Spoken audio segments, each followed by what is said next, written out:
কাছে পাঠাল। নূরটা বড় বড় মুফতিরা, বড় বড় মুজাদ্দিদেরা এই নূরের ব্যাপারে গবেষণা করে দেখলেন যে এই নূরটা হচ্ছে আমার দয়াল নবীর নূর। জোরে বলুন সুবহানাল্লাহ। আমার নবী কিসের তৈরি বাবা? জোরে বলুন কিসের? নূর। হাদিসের মধ্যে শুধু এক জায়গায় নয়, দুই জায়গায় নয়, বারবার মুজাদ্দিদেরা, বড় বড় আল্লামারা গবেষণা করেছেন, হাদিস উল্লেখ করেছেন যে আমার নবী হচ্ছে নূরের তৈরি। আপনাদেরকে দুটা তিনটা হাদিস শুনিয়ে ইনশাআল্লাহ জীবনের দিকে যাব। শুনতে রাজি আছেন? সুবহানাল্লাহ। বাবা হযরতে জাবির রাদিয়াল্লাহু তাআলা নবী মুস্তাফার সাহাবী, দয়াল নবীকে জিজ্ঞাসা করলেন, ইয়া রাসূলুল্লাহ, ইয়া হাবিবাল্লাহ, নবী গো, আমার আল্লাহ রাব্বুল আলামিন পৃথিবীর মধ্যে সর্বপ্রথম কোন জিনিসটাকে সৃষ্টি করেছেন? আমার দয়াল নবী জবাব দিলেন, ইয়া জাবির, আউয়ালু মা খালাকাল্লাহু নূর। আউয়াল মানে প্রথম, খালাক মানে পয়দা, নূর মানে নূর। আল্লাহ রাব্বুল আলামিন পৃথিবীর মধ্যে সর্বপ্রথম, যখন ছিল না আসমান, যখন ছিল না জমিন, যখন ছিল না লৌহ কালাম, চাঁদ সূর্য, কিছুই ছিল না, তখন আমার আল্লাহ রাব্বুল আলামিন তোমার হাবিবুল্লাহর নূরকে সৃষ্টি করেছেন। বলুন সুবহানাল্লাহ। আব্বা জানেরা, আমার ভাই জানে, হযরতে আদম আলাইহিস সালাতুস সালামের পেশানিতে নূর চমকাতো। এটা একটা দ্বিতীয় হাদিস। হযরতে আদম আলাইহিস সালামের পেশানিতে নূর চমকাতো। আচ্ছা বাবা, ইবলিস নাম শুনেছেন? ইবলিস পরেজগার ছিল, ইবাদত করত, এমন কোন জায়গায় তার সিজদা বাকি নাই, এত ইবাদত করেছিল, এতটাই আল্লাহকে লাভ করেছিল। কিন্তু আল্লাহ পাক যখন বলল যে ফেরেশতা, তখন ফেরেশতা ছিল, ফেরেশতা আমার আদমকে তুমি সাজদা করো, তোমরা সাজদা করো। সবাই সাজদা করলো, কিন্তু ইবলিস শয়তান সাজদা করিল না। বড় বড় মুহাদ্দিস, মুহাক্কিক, তিনারা বলছেন যে হযরতে আদম নবীর পেশানিতে যে নূরটা চমকাতো, সেই নূরটা আমার নূরে মুহাম্মদ ছিলেন। জোরে বলুন সুবহানাল্লাহ। কি ছিলেন? নূরে মুহাম্মদ ছিলেন। আর একটা হাদিস শুনিয়ে দিই বাবা। হযরত জিবরাইলকে আমার নবী মুস্তাফা জিজ্ঞাসা করছেন, জিবরাইল তোমার বয়স কত? জিবরাইল তোমার বয়স কত? জিবরাইল বলছে, ইয়া রাসূলুল্লাহ, ইয়া হাবিবাল্লাহ, আমি তো আমার বয়সের কথা বলতে পারবো না, কিন্তু আপনাকে একটা ইঙ্গিত দিতে পারবো, একটু টাচ দিতে পারবো। বলে কি টাচ বলো? বলে ইয়া রাসূলুল্লাহ, ইয়া হাবিবাল্লাহ, নবী গো, ওই চৌথা আসমানে, ওই চাঁদে, ওই আসমানের মধ্যে ৭০,০০০ বছর পরে পরে একটা করে নূর চমকাতো। সুবহানাল্লাহ বলবেন? ৭০,০০০ বছর পরে পরে একটা করে নূর চমকাতো। ইয়া রাসূলুল্লাহ, আমার মা বাপ আপনার পায়ের তলায় কুরবান হয়ে যায়, নবী গো, সেই নূরটাকে আমি জিবরাইল ৭২,০০০ বছর পরে পরে দেখেছি। জোরে বলুন সুবহানাল্লাহ। ৭২,০০০ বার দেখেছি। ইয়া রাসূলুল্লাহ, এটাই আমি আমার ইঙ্গিত দিতে পারলাম, কিন্তু আমার বয়সটা আমি সঠিক বলতে পারিলাম না। আমার নবী মুস্তাফা মিসকি হেসে মেরে বলছেন, জিবরাইল, সেই নূরটা আমি নবী মুস্তাফাই ছিলাম। সুবহানাল্লাহ। আরেকটু জোরে, সুবহানাল্লাহ, আরেকটু জোরে, সুবহানাল্লাহ। তার জন্য কবি বলে, একটা গজল বলো, শুনবেন? একবার দু হাত তুলে বলেন, ইয়া রাসূলুল্লাহ, আরেকটু জোরে, সুবহানাল্লাহ। নবীর আশিক আছেন, নবীর প্রেমিক আছেন, তার নবীর প্রেমিক নিয়ে একটা গজল গাই। হ্যাঁ, একবার বলেন, ইয়া রাসূলুল্লাহ, নবীর প্রেমে পাগল যারা প্রেম খেলা খেলে। কথা বলেন ঠিক না ভাই? নবীর প্রেমে পাগল যারা প্রেম খেলা খেলে। ও বাবা, নবীর প্রেমে পাগল যারা প্রেম খেলা খেলে। নবীর প্রেমের পাগল যারা প্রেম খেলা খেলে নবীর প্রেমের পাগল যারা প্রেম খেলা খেলে নবীর প্রেমের পাগল যারা প্রেম খেলা খেলে পাগল ছিলেন আবু বকর প্রেম ধরিয়াই দিলেন সাঁতার পাগল ছিলেন আবু বকর প্রেম ধরিয়াই দিলেন সাঁতার হাসর মিজান পারি দিবে সেই প্রেমের বলে হাসর মিজান পারি দিবে সেই প্রেমের বলে নবীর প্রেমের পাগল যারা আর সবাই যদি একসাথে বলি আল্লাহ জানি না কার জবানকে কবুল করবে ঠিক কিনা সবাই পড়েন নবীর প্রেমের পাগল যারা আরো জোরে হবে ইশকে মোহাব্বত বাবা একটা কথা বলি প্রতিদিন কি জালসা করেন প্রতিদিন কি জুলুস করেন না আমরা পার ডে দুটো করে প্রোগ্রাম করি প্রতিদিন দুটো করে প্রোগ্রাম করি কোন সময় একটাও থেকে যায় আমাদের কি কষ্ট হয় না সত্যি যদি আশিকে রাসূল হয়ে থাকেন যতক্ষণ মেহফিল চলবে খাস করে আমার বক্তব্য ততক্ষণ আমার সাথে একটু তালে তাল দিবেন সকলে জোরে জোরে পড়ে নবীর প্রেমের পাগল যারা প্রেম খেলা খেলে পাগল নবীর প্রেমের পাগল যারা প্রেম খেলা নবীর প্রেমে পাগল যারা প্রেম খেলা খেলে নবীর প্রেমের পাগল যারা প্রেম খেলা খেলে নবীর প্রেমের পাগল যারা বলো নবীর প্রেমের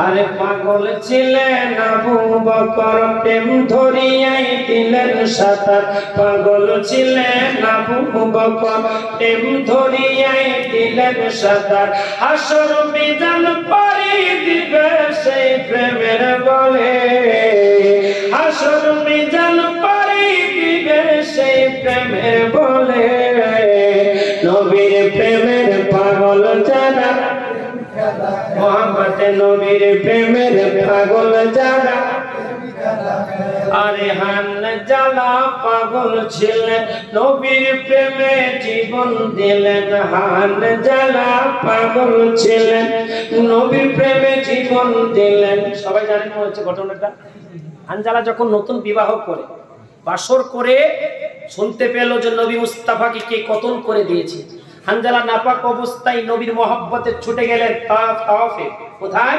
যুদ্ধর কাছে যুদ্ধর ময়দানে অথচ নাপাক অবস্থায় রয়েছে নতুন বিবাহ করেছে বাসর রাত থেকে সুবহানাল্লাহ বলবেন বাসর রাত থেকে নাপাক অবস্থায় নবীর প্রেমে ছুটে গেলেন আর সে শহীদ হয়ে গেল আর তাকে তারপর কি বলছে কবি হানজালা পাগল ছিলেন নবীর প্রেমে জীবন দিলেন হানজালা পাগল ছিলেন নবীর প্রেমে জীবন দিলেন গোসল করাইল তারে ফেরেশতার দলে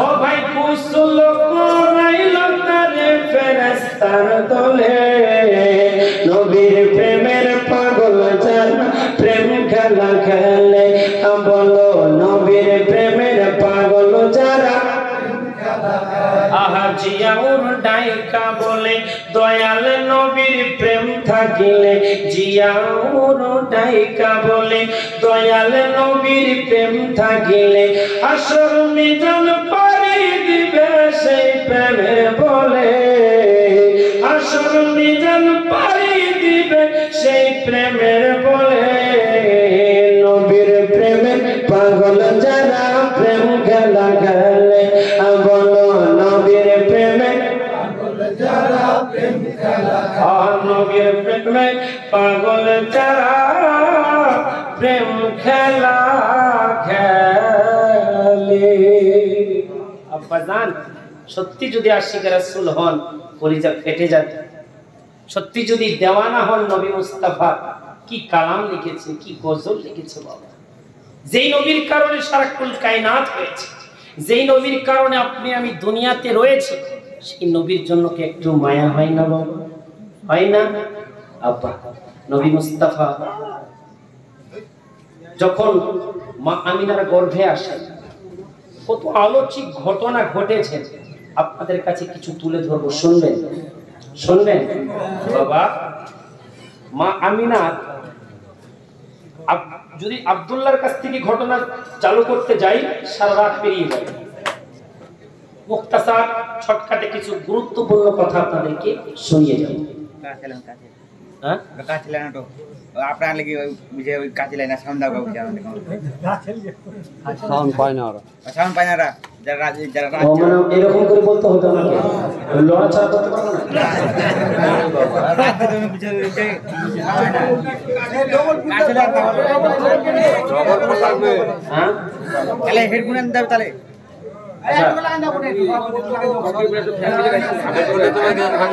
ওরা বুঝে সাউন্ড দাও, সাউন্ড ফুল তোলা দে।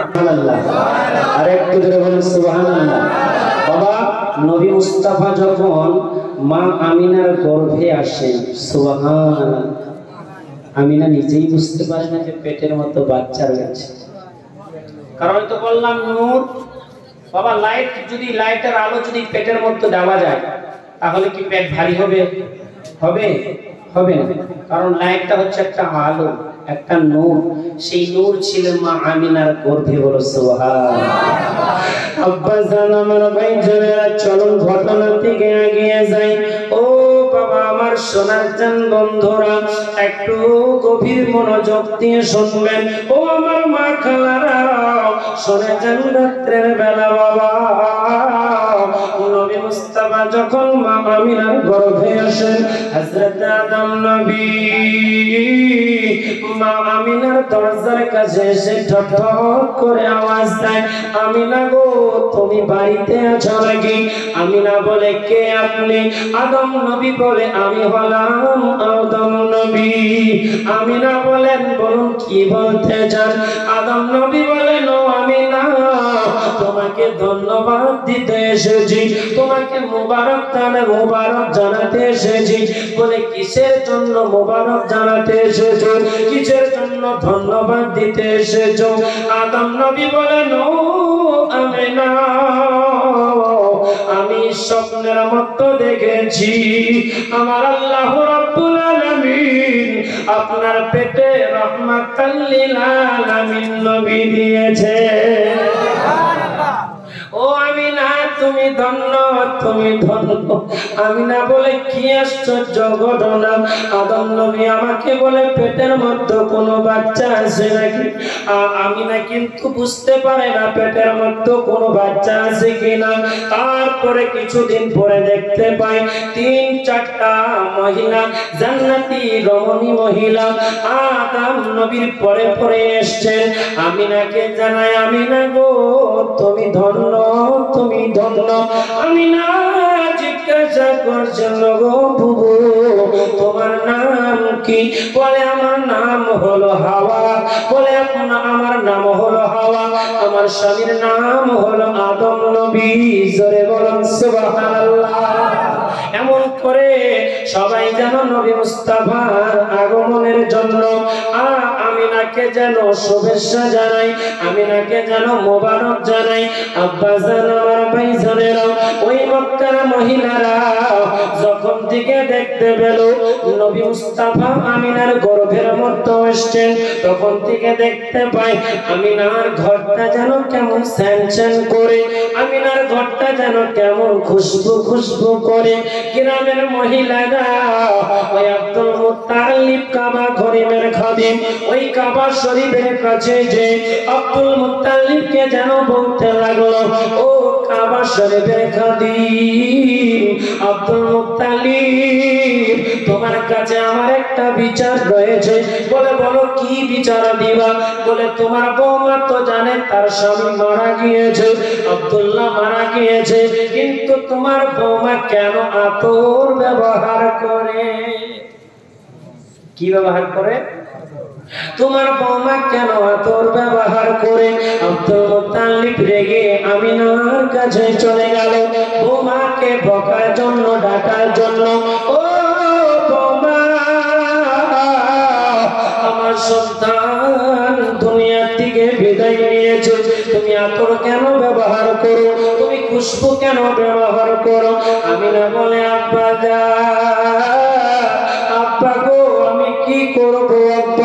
যেই দিন থেকে আমি খবর পেয়েছি আমার পেটের মধ্যে রহমাতাল লিল আলামিন নবী এসেছে, আব্বা গো সেই দিন থেকে আমি আমিনার ঘরটা যেন এমনিতেই খুশবু হয়ে গিয়েছে। আর একটু জোরে বলো সুবহানাল্লাহ। এমন খুশবু হয়েছে বাবা, মহিলারা রাস্তা দিয়ে হেঁটে যায়, আমিনার বাড়িতে যেন উকি মেরে যায়। আব্বা জান আমার ভাই জানেরা আব্দুল মুত্তালিবকে যেন আমিনা বলতে লাগলো, ওগো আব্বা জান, শুধু তাই নয় গো আব্বা, আমি যেই দিন থেকে আদম নবীর মুখে শুনেছি আমার পেটের মধ্যে বাচ্চা রয়েছে, আমি যেই দিন থেকে শুনেছি ওই চারটা মহিলার মুখ থেকে শুনেছি আমার পেটের মধ্যে বাচ্চা রয়েছে মা, সেই দিন থেকে আমি যখন কুয়ার মধ্যে পানি আনতে যেতাম রাস্তার মধ্যে কাটা কাটা পাথর গুলা আমার পায়ের মধ্যে আঘাত লাগতো, আমি পায়ের মধ্যে ব্যথা পেতাম। আব্বা জান, আমি যেই দিন থেকে শুনেছি আমার পেটের মধ্যে রহমতের নবী এসেছে আব্বা, সেই দিন থেকে আমি কাটা পাথরে পা দিলে ওই কাটা পাথরটা যেন তোলার মতো বিছানা হয়ে যায়। ও আব্বা শুধু তাই নয়, আমি যদি রাস্তা দিয়ে চলি ওই পাখিরা উড়ে উড়ে যায় আর ক্যাসবেস করে যেন আওয়াজ করে, আমি না কান পেতে শুনি তারা যেন বলতে থাকে আমি না তুমি ধন্য। আর জোরে বলুন, আমি তাদের জবান থেকে যেন শুনতে পাই তারা যেন বলতে থাকে আমি না তুমি ধন্য। আবার যেন পাখির লিডার বলে, পাখিরা রে আমি না উপর দিয়ে উড়ে যাস না। পাখিরা প্রশ্ন করে কেন উড়ে যাব না? বলে দেখো রহমাতাল লিল আলামিনের মায়ের মাথার উপর দিয়ে যদি উড়ে যায় আমাদের বেয়াদবি হয়ে যাবে বাবা। ও সোনার চাঁদ বন্ধুরা আমার সুখী মানুষেরা, ওই নবী মুস্তাফাকে মনের পাখি চিনতে পারলো, ওই নবী মুস্তাফাকে মনের হরিণরা চিনতে পারলো, ওই নবী মুস্তাফাকে মনের গাছ চিনতে পারলো। আমাদের মধ্যে কিছু মানুষ আছে যারা এই ঈদ মিলাদুন নবী পালন করলে বেদাত করে, আছে কিনা?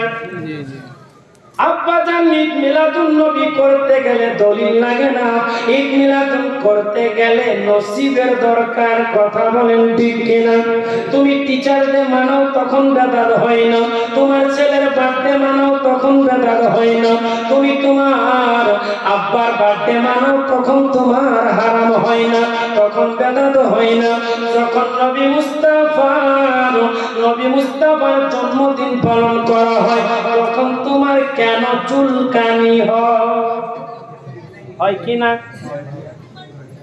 আব্বা জান আমার ভাইজানেরা সুখী মানুষেরা, আব্বা জান ভাইজানেরা একটু গভীর মনোযোগ দিবেন।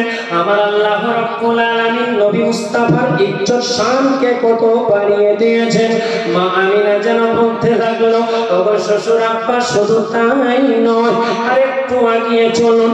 আমি যখন শুনতে পাই নাই, আমি যেই দিন থেকে শুনেছি আমার পেটের মধ্যে বাচ্চা রয়েছে সেই দিন থেকে আমি কুয়ার মধ্যে পানি আনতে যাই গো বাবা। অন্যান্য দেখতাম কুয়ার পানি অনেক নিচের মধ্যে ছিল, আমাকে অনেক কষ্ট করে পানি তুলতে হতো। আমি যখন শুনতে পেয়েছি পেটের মধ্যে মুহাম্মদ এসেছে, যখন শুনতে পেয়েছি পেটের মধ্যে দয়াল নবী এসেছে, আব্বা গো সেই দিন থেকে আমি কুয়াতে পানি আনতে যাই, আমার কোনো রকম কষ্ট হয় না। ও বাবারা আমার ভাইজানেরা, নবী মুস্তাফা যখন পেটের মধ্যে আসে একটা নয়, দুটা নয়, তিনটা নয়, চারটা নয়, 10টা মাস পেরিয়ে গেল। আমিনা যেন বুঝতে পারে না। হঠাৎ করে একদিন আমিনা যেন বলতে লাগলো, ও পৃথিবীর মানুষেরা শুনে রেখে দাও, আমি পেটের মধ্যে বাচ্চা রয়েছে কি বুঝতে পারি না, কিন্তু আমি একদিন দেখলাম আমার নাভি থেকে একটা যেন নূর বেরিয়ে গেল, এমন ভাবে নূরটা বেরিয়ে গেল আমি না যেন দেখলাম ওই সিরিয়ার দেওয়াল পর্যন্ত আলো হয়ে গেল। ও বাবারা আমার ভাইজানেরা, আমাদের মা বোনের পেটে যদি বাচ্চা আসে 3 মাসের হলেও বোঝা যায়, 4 মাসের হলেও বোঝা যায়, অনেক সমস্যা দেখা যায়। খেতে পারে না, শুতে পারে না, চলতে পারে না, বলতে পারে না, অনেক রকম সমস্যা দেখায়, অনেক ডাক্তার দেখায়, কবিরাজ দেখায়। কিন্তু নবী তুমি কেমন নবী গো? আমিনা তুমি কেমন সন্তানকে পেটে ধরেছিলা বাবা? আমিনা বলেন ও পৃথিবীর মানুষেরা শুনে রেখে দাও, জেনে রেখে দাও, আমি আমিনা যখন তাহাজ্জুদ নামাজ পড়তাম, আমি আমিনা যখন নফল নামাজ আদায় করতাম, আমার বাড়ির উপরে পাখিরা এসে যেন আমি আমিনাকে ধন্যবাদ জানাইতো। নবী মুস্তাফা যখন দুনিয়ার মধ্যে আগমন করবে বাবা, খুব গভীর মনোযোগ দিবেন বাবা। আপনারা শুনতে পাচ্ছেন? মাইক আপনারা শুনতে পাচ্ছেন? একবার বলেন ইয়া রাসূলুল্লাহ, আর একটু জোরে বলুন। ও সোনার চাঁদ বন্ধুরা, আমার সুখী মানুষেরা, নবী মুস্তাফা যখন দুনিয়ার মধ্যে আগমন করবে, সেই দিনটা ছিল বড় রবিউল আউয়াল। আল্লাহ রাব্বুল আলামিন ডিসিশন নিয়ে নিলেন, আমি আল্লাহ রাব্বুল আলামিন আমার হাবিবুল্লাহকে দুনিয়ার মধ্যে পাঠাইব। সেই দিনটা হবে 12 রবিউল আউয়াল, শুভ শাদীকে পাঠাইব। কেননা রাত দিন ঝগড়া আরম্ভ করে দিল। রাত বলে আল্লাহ তুমি আমার কাছে নবীকে পাঠাও, আমি রাত অনেক ধন্য হব। দিন বলে আল্লাহ তুমি আমাকে আমার কাছে নবী পাঠাও, আমি দিন অনেক ধন্য হব। আমার আল্লাহ রাব্বুল আলামিন বলেন ও রাত দিন তোমরা ঝগড়া করিও না, আমি আল্লাহ রাব্বুল আলামিন এমন সময় আমার হাবিবুল্লাহকে পাঠাইব, না তুমি কষ্ট পাবে না তুমি কষ্ট পাবে, অর্থাৎ না রাত কষ্ট পাবে না দিন কষ্ট পাবে। সেই দিনটা ছিল শুভ শাদী, জোরে বলুন সুবহানাল্লাহ। সেই টাইমটা ছিল শুভ শাদী। ও বাবারা আমার সোনার চাঁদ বন্ধুরা, নবী মুস্তাফা যখন দুনিয়ার মধ্যে আগমন করবে, না ভালো লাগবে না, কানেরা ক্যাচারে ধরবে আওয়াজ হচ্ছে না। সুবহানাল্লাহ, মনোযোগ দিয়ে শুনবেন তাহলে আমাকে বলতে ভালো লাগবে, ঠিক কি না?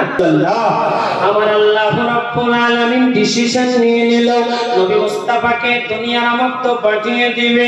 ও আব্বাজান ভাইজানেরা, আমার আল্লাহ রাব্বুল আলামিন জিবরাইলকে বলছেন, ও জিবরাইল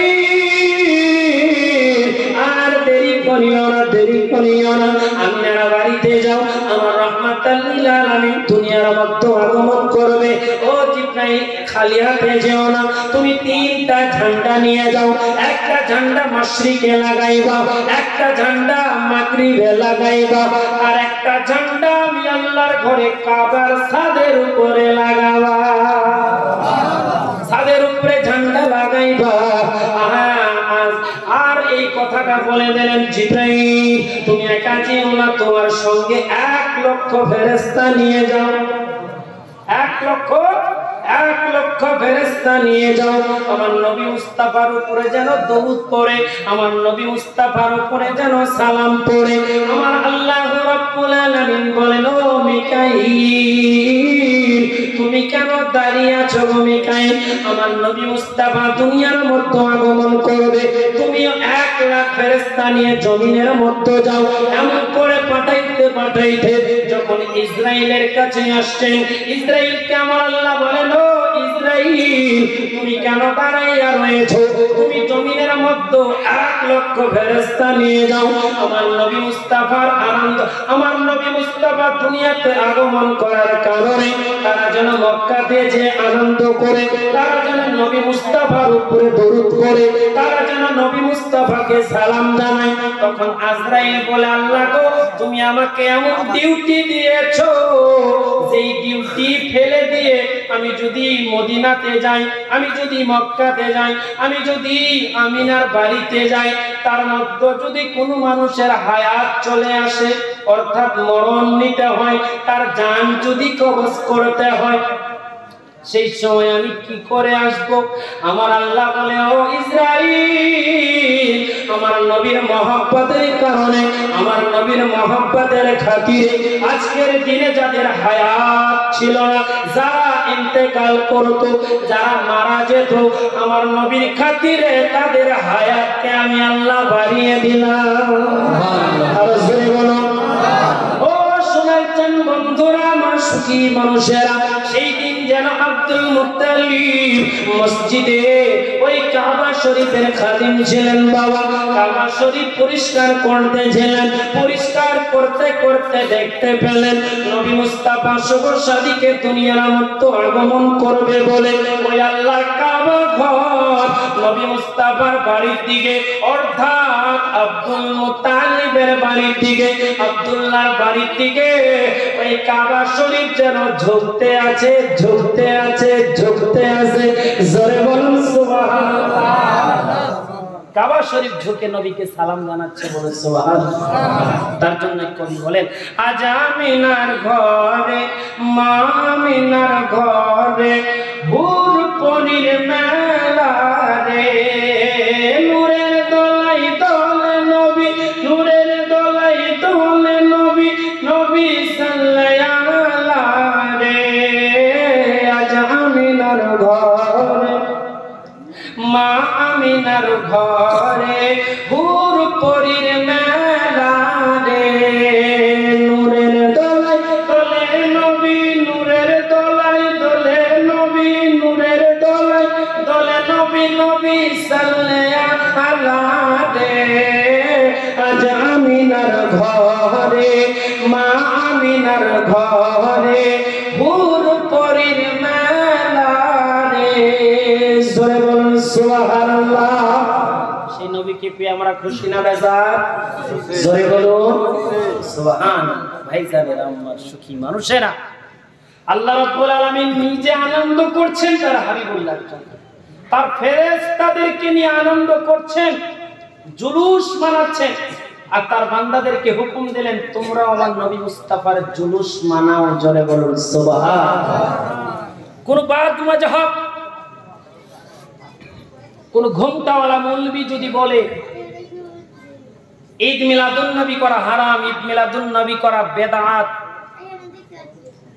তার কথা শোনা চলবে না, চলবে। কারণ আমরা আহলে সুন্নাত ওয়াল জামাতের মানুষ। কথা বলেন ঠিক ঠিক? বাবা, আল্লাহ রাব্বুল আলামিন ফেরেশতাদেরকে পাঠালে নবীর প্রতি দরুদ পড়ে। বাবা, একটা প্রশ্ন আমার মনে জেগে গেল। আল্লাহ রাব্বুল আলামিন নামাজ দিয়েছেন, ঠিক কি না? রোজা দিয়েছেন, হজ দিয়েছেন, যাকাত দিয়েছেন, দান খায়রাত দিয়েছেন। বান্দা, তোমরা কারো উপরে ফরজ করলাম, কারো উপরে হজ ফরজ করেছি, কারো উপরে নামাজ ফরজ করেছি, যাদের বয়স হয়ে গেছে, সাবালক হয়ে গেছে, তাদের উপরে নামাজ ফরজ করেছি। আমি আল্লাহ কিন্তু নামাজ কখনো পড়ি না। কথা বলুন ঠিক কিনা? আল্লাহ কি নামাজ পড়ে? কোনদিন শুনেছেন? আল্লাহ নামাজ পড়ার হুকুম আপনাকে আমাকে দিয়েছে, কিন্তু আল্লাহ নামাজ পড়ে না, রোজা রাখে না, যাকাত দেয় না, কিছুই করে না। কিন্তু যখন হাবিবুল্লাহর দরুদ আসছে, নবীকে সালাম জানাতে চাচ্ছে, সালাম আসছে, তখন পবিত্র কালামুল্লাহর মতো ঘোষণা করেন, ইয়া আইয়ুহাল্লাযীনা আমানু সাল্লু আলাইহি ওয়া সাল্লিমু তাসলিমা। ঈমানদার ব্যক্তিরা, মুমিন ব্যক্তিরা, তোমরা নবী মুস্তাফার উপরে দরুদ ও সালাম পড়ো। আমি আল্লাহ আমার ফেরেশতাদেরকে নিয়ে নবী মুস্তাফার প্রতি দরুদ ও সালাম পড়ি। জোরে বলুন সুবহানাল্লাহ। বলো, নামাজ পড়ে না, রোজা রাখে না, হজ করে না, যাকাত দেয় না, কিন্তু নবীর বেলায় আল্লাহ পাক নিজে দরুদ পড়ে। শুধু একা পড়েন না, ফেরেশতাদেরকে নিয়ে পড়ছেন। জোরে বলুন সুবহানাল্লাহ। আব্বাজান, সেই নবীর জুলুস, সেই নবীর মিলাদ, সেই নবীর ফাতিহা, সেই নবীর কিয়াম করেছি, করব, করতে থাকবো, ঠিক কি না?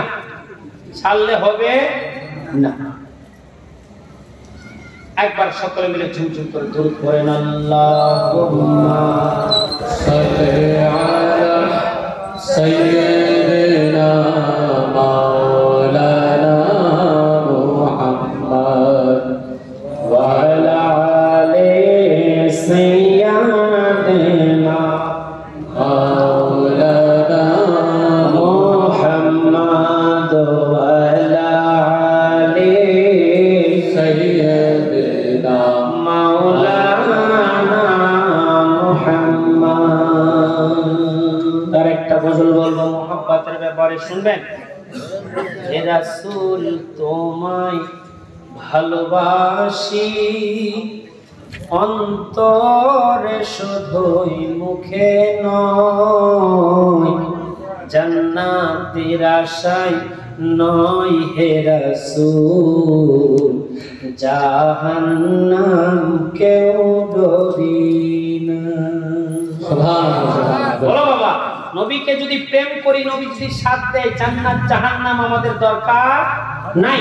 কারণ জান্নাত বলেন, জাহান্নাম বলেন, আসমান বলেন, চাঁদ বলেন, সূর্য বলেন, আল্লাহ পাক বলে যে আমি না, তুমি টেনশন কেন করছো, তুমি চিন্তা কেন করছো? আমিনা বলছে আল্লাহ চিন্তা করছি আব্দুল্লাহ অর্থাৎ আমার স্বামী তো ইন্তেকাল করেছে, এত ফুটফুটে একটা সুন্দর ছেলে আমি মানুষ করব কি করে, আমি মানুষ করব কি করে? বাচ্চারা খেলাধুলা করবে, তাকে ধরে মারপিট করবে, তাকে মারধর করবে, সে কার সাথে খেলাধুলা করবে?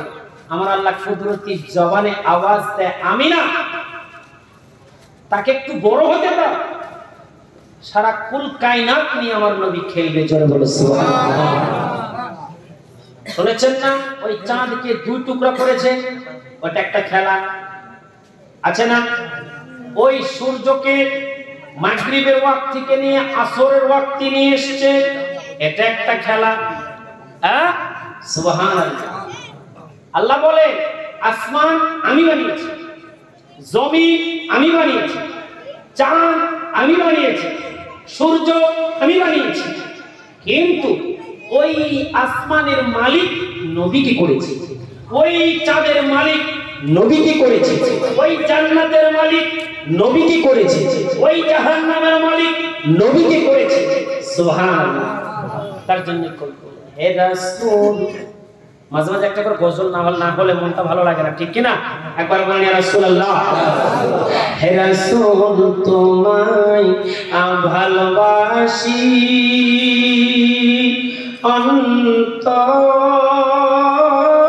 অন্তরে শুধু মুখে নয়, জান্নাতের আশায় নয় হে রাসূল, জাহান্নাম কেউ ডরি না। তোমার নাম শুনিলা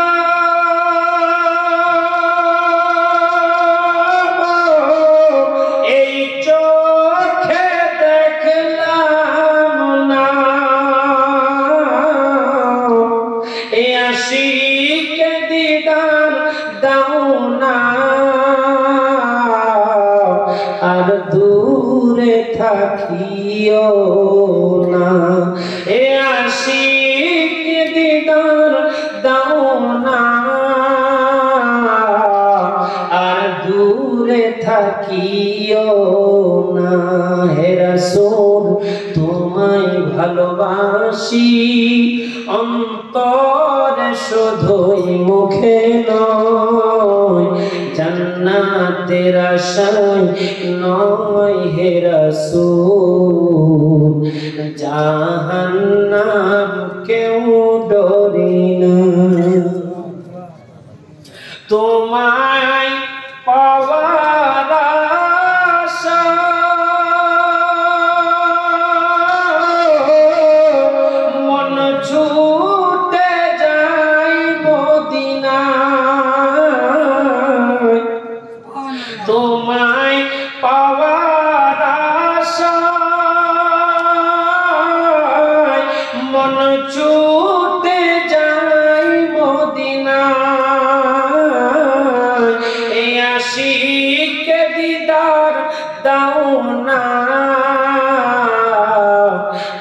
দূরে থাকিও না, এ আশিক দিদার দাও না, আর দূরে থাকিও না, এ আশিক দিদার দাও না, আর দূরে থাকিও না। এরকম গজল রাত্রের বেলায় বিছানায় শুয়ে শুয়ে যদি গাইতে পারেন, খোদার কসম নবী, তোমার নবীর রওজার কাছে যেতে হবে না, তোমার বাড়িতে এসে নবী দিদার দিবে। বলো সুবহানাল্লাহ। তোমার বাড়িতে এসে নবী দিদার। বাবা চলুন আরেকবার ওই ঘটনার দিকে যাই, ইনশাআল্লাহ। যাবেন? নবী মুস্তাফা দুনিয়াতে আগমন করার পরে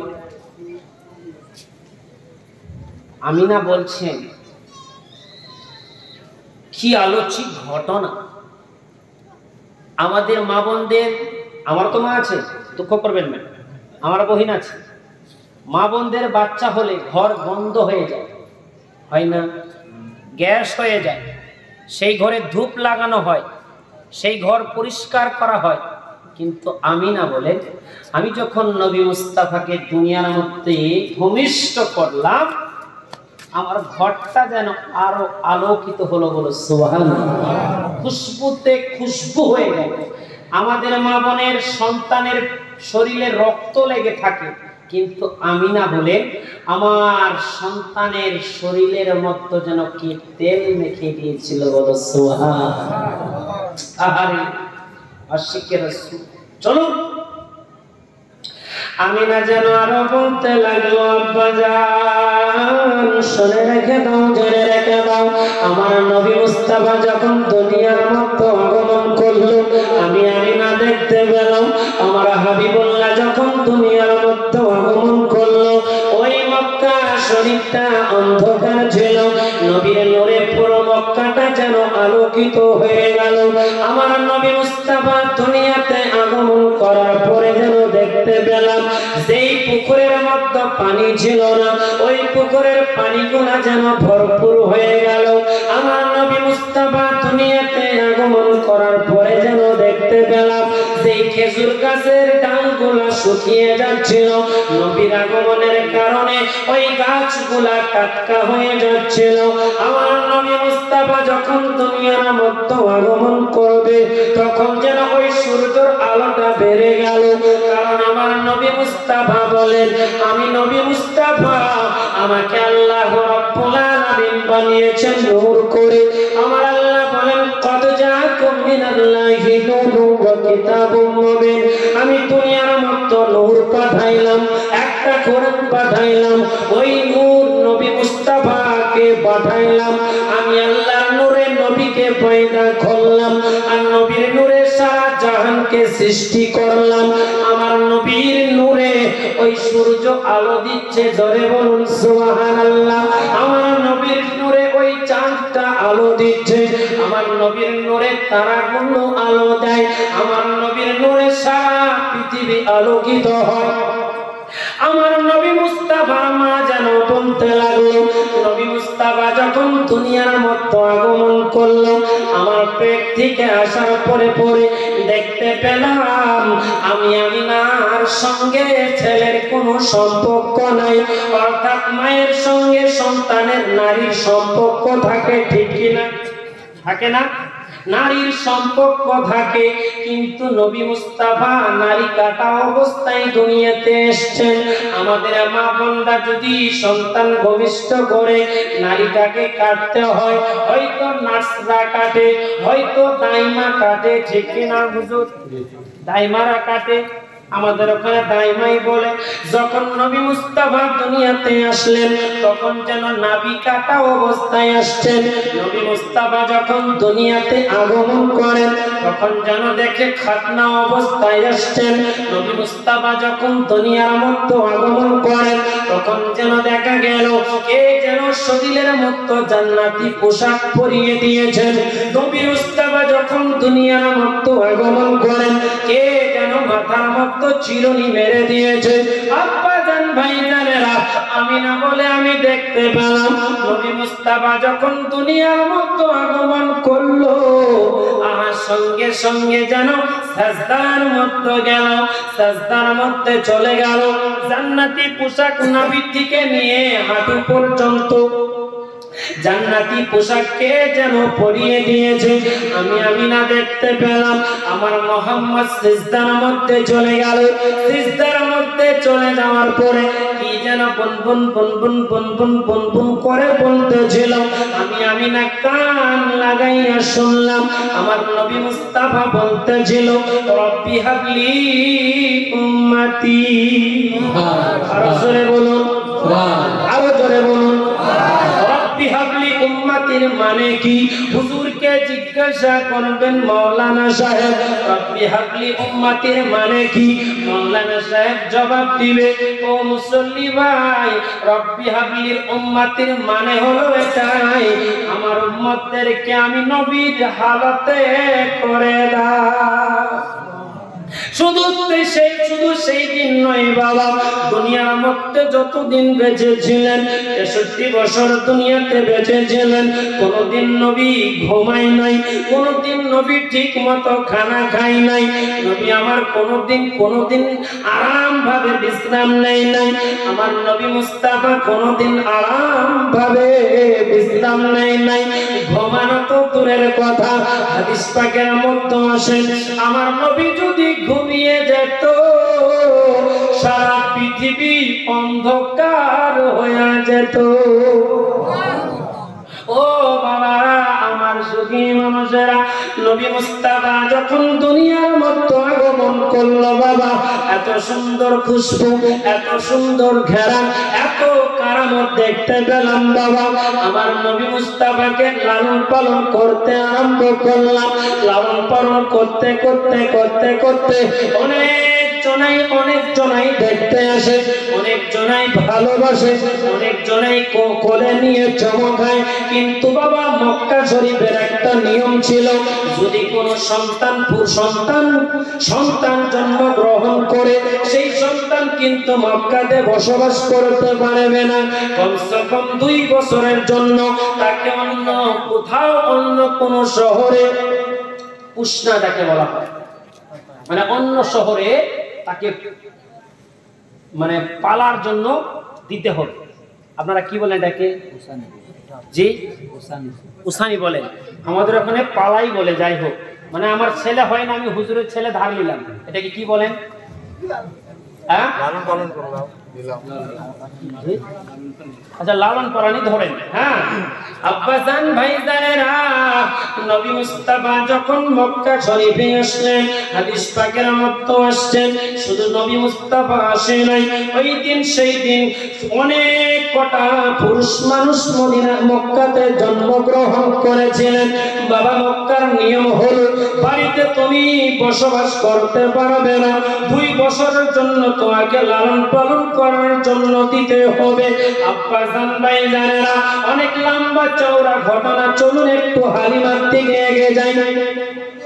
আব্বাজান লালন পালন করতে করতে যেন তায়েফবাসীদেরকে খবর দিল। তায়েফবাসীরা খবর পেয়ে গেল মক্কাতে অনেক কটা সন্তান জন্ম নিয়েছে, চলো মক্কা থেকে যদি সন্তানগুলো এনে লালন পালন করতে পারি তাহলে আমরা অনেক ধন দৌলত পাবো, অনেক টাকা পয়সা পাবো। এই নিয়তে মক্কার মহিলারা ছুটতে ওই তায়েফের মহিলারা ছুটতে আরম্ভ করলো মক্কা শরীফে। আব্বা যেতে লাগলো মা হালিমা রাদিয়াল্লাহু তাআলা আনহু স্বপ্নের মধ্যে কে যেন দেখায়, ওগো হালিমা তুমি অনেক কষ্টে রয়েছো, তুমি অনেক পেরেশানিতে রয়েছো হালিমা, তুমি আর দেরি করিও না, সকাল বেলায় ঘুম থেকে উঠে ছোটে ছোটে মক্কা শরীফে যাবা। এমন এক সন্তান জন্মগ্রহণ করেছে, ওই সন্তানকে যদি তুমি লালন পালন করতে পারো আমার আল্লাহ রাব্বুল আলামিন তোমার দুঃখ কষ্টকে দূর করে দিবে। আরো জোরে বলুন আব্বাজান ভাইজানেরা, দুঃখ কষ্ট দূর করে দিবে। সকাল বেলায় ঘুম থেকে উঠে তার স্বামীকে খোঁচা মারছে, আগো রাত্রে স্বপ্নে দেখেছি মক্কাতে বলে একজন ছেলে জন্মগ্রহণ নিয়েছে গো, তাকে যদি আমরা লালন পালন করতে পারি তাহলে আমরা অনেক টাকার মালিক হয়ে যাব, আল্লাহ আমাদের দুঃখকে দূর করে দেবে। তার স্বামীর নাম ছিল হারিস। কি নাম? হারিস। হারিস তখন বলছে তুমি কি খেপে গেলা সকাল সকাল? বলে কেন? বলে রাত্রে বেলা কি স্বপ্ন দেখেছো, এখন আমাকে ঘুমকে ডিস্টার্ব করছো। বলে স্বামী চলো, মক্কা শরীফে এমন এক সন্তান জন্মগ্রহণ করেছে যার বাপের নাম হবে আব্দুল্লাহ, তার মায়ের নাম হবে আমিনা, তার দাদুর নাম হবে আব্দুল মুত্তালিব। জোরে বলি সুবহানাল্লাহ। হারিস বলছে হাগো কিসে যাবা? বলে মক্কার তায়েফের মেয়েরা কেউ যাচ্ছে ঘোড়াতে, কেউ যাচ্ছে ওটে, আমাদের বাড়িতে তো একটা ওট আছে, ওই উটেই আমরা যাব।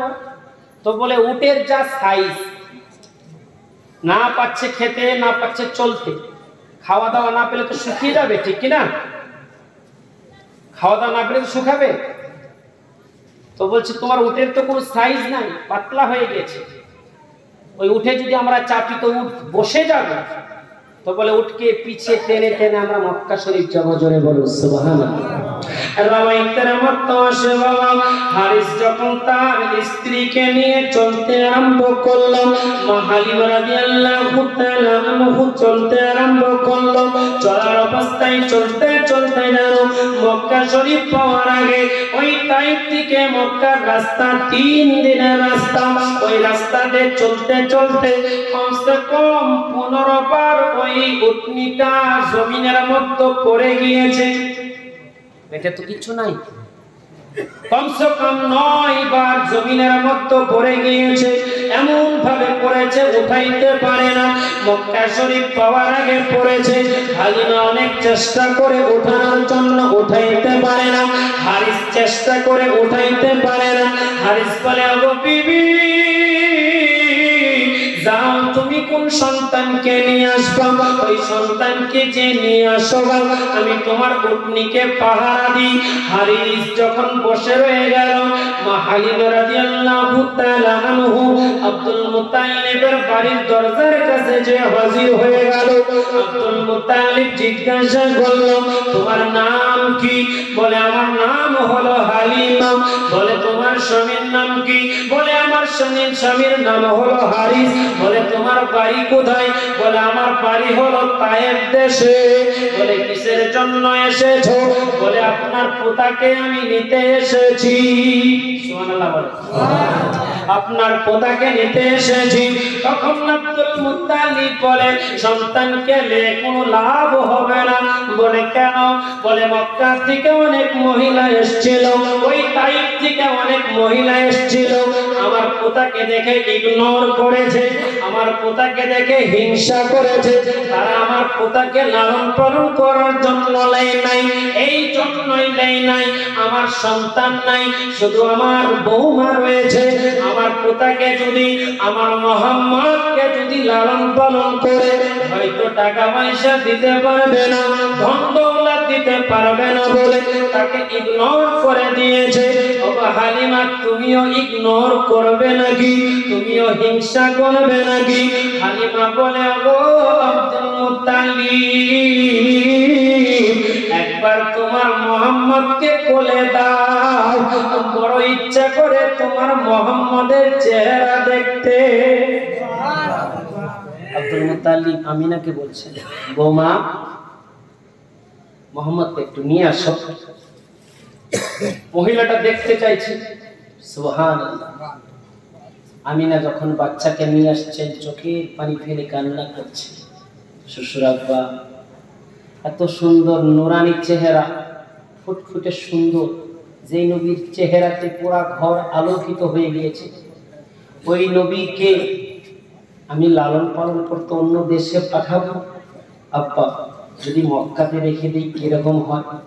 বলছে বৌমা মক্কার তো নিয়ম এটা না, সন্তানকে তো লালন পালন করতে তোমাকে দিতেই হবে। বলে বাবা আমি যদি এই মহিলার কোলে আমার মোহাম্মদকে দিই আবার হয়তো ইগনোর করবে, কারণ তারা বাপ নাই, সে এতিম।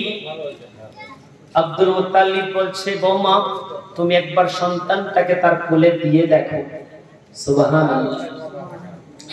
হালিমা যখন নবী মুস্তাফাকে কোলের মধ্যে নিয়েছে বাবা, হালিমার শরীরের মধ্যে এক সপ্তাহ থেকে জ্বর ছিল, ঠান্ডা লাগা অবস্থায় ছিল, সেই হয়তো খেতে পারতো না বাবা, শরীরটা শুকিয়ে গিয়েছিল। হালিমা বলেন, ও পৃথিবীর মানুষেরা শুনে রেখে দাও, আমি যেই দিন আমিনার বাড়িতে যে ওই মোহাম্মদকে কোলে নিয়েছিলাম, খোদার কসম করে বলি, মোহাম্মদের শরীরে টাচ লাগার কারণে আমার এক সপ্তাহ শরীরের, আমার এক সপ্তাহ জ্বর দূর হয়ে গিয়েছে। আমার এক সপ্তাহ যে জ্বরটা ছিল, ঠান্ডা লেগেছিল, পুরো ঠান্ডা দূর হয়ে গিয়েছে, জ্বর দূর হয়ে গিয়েছে। আব্দুল মুত্তালিব বলে, ও হালিমা, আমার একটা কথা রিকোয়েস্ট থাকবে, আমার মোহাম্মদকে একটু লালন পালন করিও, আমার মোহাম্মদকে একটু ভালোবাসিও। হালিমা বলে, ও আব্দুল মুত্তালিব, আমি তোমার কাছে কথা দিচ্ছি, এত সুন্দর ফুটফুটে সন্তানকে আমি হালিমা কখনো কষ্ট দিব না। এই কথা বলে নিয়ে যেতে আরম্ভ করল। হালিমা আমিনার কোল থেকে যখন নিচ্ছে, আমিনা কিন্তু কাঁদছে। বলো, একটাই তো ছেলে, যখন অন্য কোথাও কাউকে ধার দিবে, অন্য কাউকে লালন পালন করতে দিবে, মার কি কষ্ট হবে না? কষ্ট হবে না? বাবা, আমাদের গ্রামে অনেক মহিলা আছে যাদের বাচ্চা হয় না, ঠিক কি না? আছে না? অনেক মহিলা আছে বাচ্চা হয় না, অনেক পুরুষ আছে যাদের বাচ্চা হয় না। তাদেরকে আমি বলবো, আপনারা একবার স্টেশনে যাবেন, স্টেশনে দেখবেন অনেক খেপি পাগলা তার বাচ্চাকে পিঠের মধ্যে নিয়ে ঘুরে ভিক্ষা করে না? আছে না? সুবহানাল্লাহ। ওই দেখেন, পাগলিকে বলবেন, একটা নয় দুটো নয়, 4-5টা করে ছেলে পিছনে ঘুরে বেড়াচ্ছে, ওই পাগলিদের। আছে না হুজুর? আচ্ছা, তাদেরকে বলবেন, মা, আমার তো ছেলে নাই, তোমার তো 4-5টা ছেলে, আমাকে একটা ছেলে দাও, আমি লালন পালন করব। সেই পাগলি জবাব দিবে, সন্তান যদি মারা যায় আমার খুলে যায়, কিন্তু চোখের আড়াল হতে দিব না।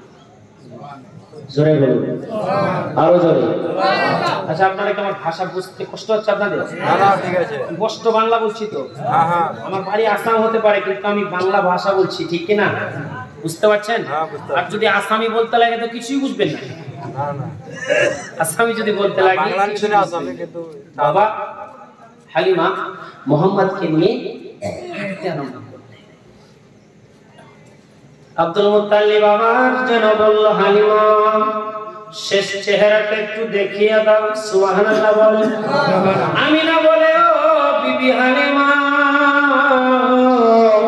আমার বেটাকে নিয়ে যাচ্ছ গো বহিন, আমার বেটাকে একটু আদর করিও, আমার বেটা কিন্তু বাচ্চান থেকে বাবা হারা, আমার বাচ্চাকে কোনোদিন যেন তুমি কষ্ট না দাও। আব্বা জান, আমার ভাইজানেরা, হালিমা যেন চলতে আরম্ভ করলো।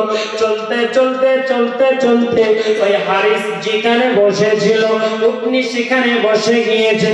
হারিস জিজ্ঞাসা করে, তোমার নাম কি? অর্থাৎ নিজের স্ত্রীকে চিনতে পারছে না। কেন চিনতে পারছে না? শরীর ছিল পাতলা, শরীরে ছিল ঠান্ডা, শরীরে ছিল জ্বর, শুকিয়ে গিয়েছিল। মোহাম্মদের ছোঁয়া লেগে তুমি তাগড়া হয়ে গেলা। হারিস কিন্তু হালিমাকে চিনতে পারে না। বলে, ওগো স্বামী, আমি হলাম তোমার বিবি হালিমা। বলে, হট করে তোমার চেহারা তো মোটা তাজা হলো কেমন করে? বলে, স্বামী গো, ওই জাতের কসম খেয়ে বলি গো স্বামী, আমি যখন মোহাম্মদকে কোলে নিয়েছি, আমি যখন নবী মুস্তাফাকে কোলের মধ্যে নিয়েছি, আমার শরীরের মধ্যে যেন শিরন শুরু হয়ে গেল, আমার শরীরটা যেন থরথর করে কাঁপতে আরম্ভ করলো। কিছুক্ষণ পরে দেখলাম আমার শরীরটা আগের মতো ঠিকঠাক হয়ে গেল। হারিস বলছে, তাই নাকি গো? আমাদের উটনিটা যে চলতে পারে না, তাহলে আমাদের উটনিটাকে কি টাচ করা মোহাম্মদকে? সুবহানাল্লাহ। হালিমা বলে ঠিক আছে টাচ করিয়ে দাও। মোহাম্মদ নবীর আমার নবী মুস্তাফার হাত মুবারকটা যখন উটনির গায়ের মধ্যে দিয়েছে, আল্লাহর কসম করে বলি রাওয়ায়াতের মধ্যে আসেন নবী মুস্তাফার ছোঁয়াতে ওই উটনিটা তাজা হয়ে উঠে গিয়েছে। হারিসের শরীরের মধ্যে জ্বর ছিল। বিবি হালিমা আমাকে একটু কোলে দাও, আমার শরীরটা যেন সুস্থ হয়। আমার আব্বাকে আমার মোহাম্মদকে কোলে দাও। হারিস যেন কোলের মধ্যে নিল। শ্যাম হারিসের মনটা যেন আনন্দ হয়ে গেল, হারিসের শরীরটা যেন ভালো হয়ে গেল। হারিস তখন বলতে লাগলো বিবি গো আর দেরি করা যাবে না, চলো তায়েফের উদ্দেশ্যে রওনা হই। তায়েফের উদ্দেশ্যে রওনা হতে লাগলো বাবা। হালিমা বলে স্বামী আপনি উটনির উপরে চেপে যান, আমি মোহাম্মদকে নিয়ে পিছে চেপে যাই। আপনি উটনিটা চালাইতে লাগেন, লাগাম ধরে টানেন, উটনি চলতে লাগলে আব্বা জান নবী মুস্তাফা যখন নবী মুস্তাফাকে যখন আমিনা নবী মুস্তাফাকে যখন হালিমা কোলের মধ্যে নিয়েছেন, হারিস যখন উটনি চলতে উটনি চালাইতে লাগছেন, আব্বা উটনি কিন্তু আর চলে না। রাওয়ায়াতের মধ্যে আসে উটনি কেন চলে না? হারিস বলে ওগো বিবি উটনি কেন চলে না? হালিমা বলে ওগো স্বামী নবী মুস্তাফাকে আপনার পিছনে দিয়েছি বলে উটনি চলে না। আপনি নবী মুস্তাফাকে আগে দেন, আমি হালিমা উটনি চালাই, আপনি পিছের মধ্যে বসেন। আব্বাজান যখনই হালিমা আগের মধ্যে বসে গিয়েছেন, নবী মুস্তাফাকে কোলের মধ্যে নিয়ে হারিস তখন পিছে বসে গিয়েছেন। বাবা এমন ভাবে চলতে আরম্ভ করলো, এত দূরত্ব চলতে আরম্ভ করলো। আব্বাজান ওই তায়েফের মহিলারা যে এসেছিল তারা তো অনেক আগেই বেরিয়ে গিয়েছে বাচ্চা নিয়ে। তাদের ক্রস করে দিল, তাদের পার করে দিল। অন্যান্য মহিলারা জিজ্ঞাসা করে ওগো হালিমা তোমার শরীর আমি পাতলা দেখলাম, তোমার শরীরটা অসুস্থ দেখলাম, হট করে তুমি সুস্থ হয়ে গেলে কেমন করে? তোমার উটটা এত তাজা কি করে হলো?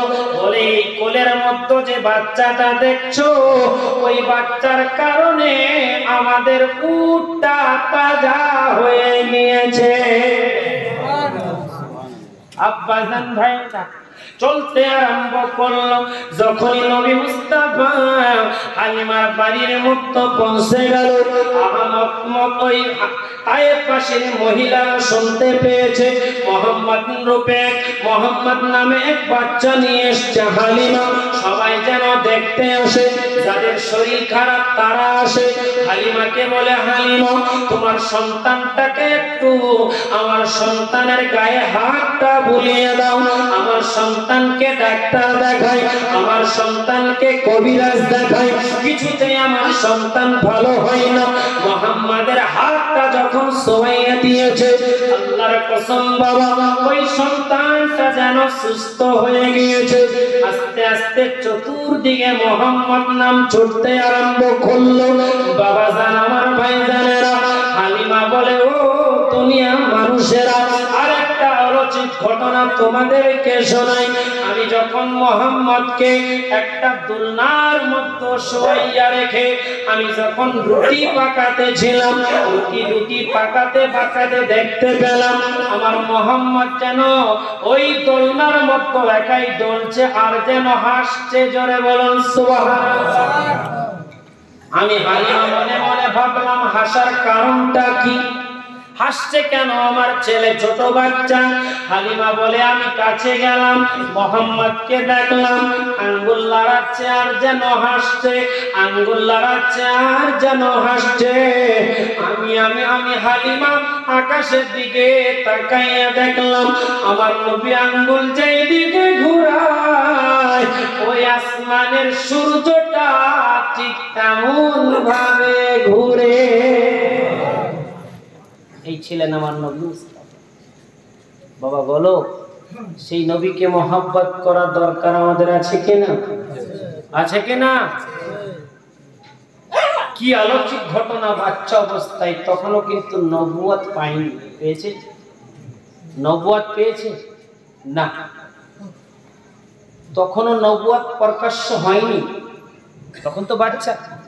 রাওয়ায়াতের মধ্যে আসছে 40 বছর পরে নবুয়ত প্রকাশ্য হয়েছে, কিন্তু বাচ্চা অবস্থায় এত বড় বড় আলোচিত ঘটনা দেখাচ্ছে।